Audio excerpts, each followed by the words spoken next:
Well, one thing I watched before I went to Nashville, one of my favorite bands, if not my favorite band, the Foo Fighters, they did a whole special for HBO once upon a time called Sonic Highways.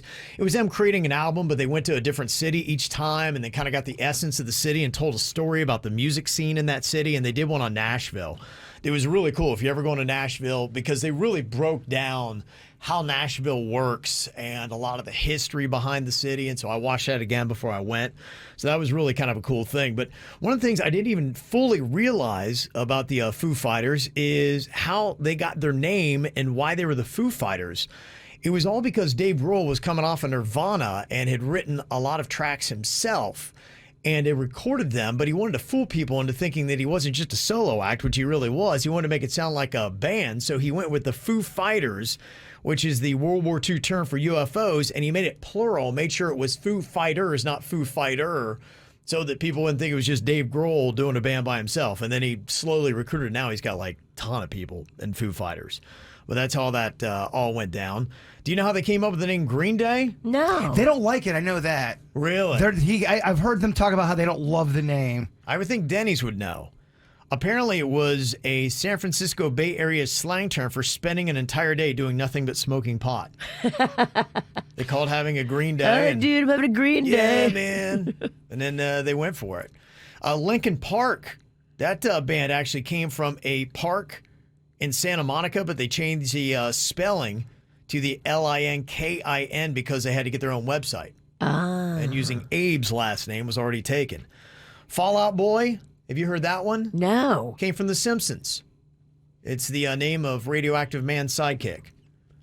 Huh. Stone Temple Pilots, anybody know that one? Nope. They did it because they liked the SDP motor oil logo. Oh.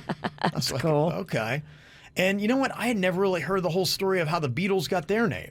I assumed, have you heard that one, Jay Bird? I did a long time ago, but I don't think I committed it to memory. It says, after John Lennon recruited Paul McCartney and George Harrison, they became Johnny and the Moondogs.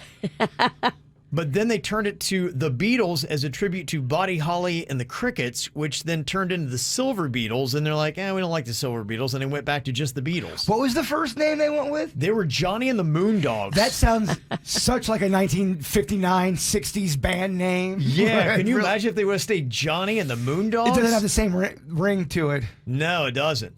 Led Zeppelin, they were named by the Who's drummer Keith Moon, who told Jimmy Page that his new Yardbirds project with Robert Plant and John Paul Jones would crash and burn like a Led Zeppelin.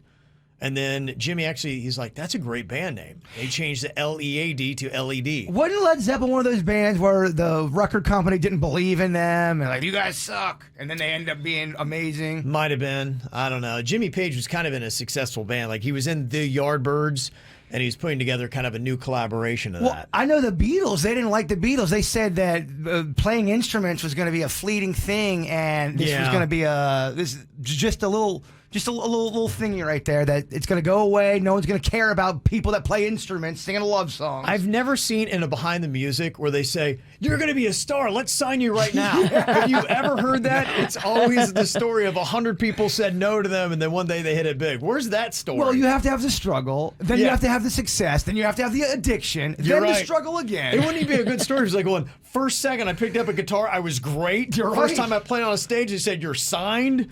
My first album sold 10 million copies. You'd be going, gosh, this sucks. Yeah, I agree. I like the struggle.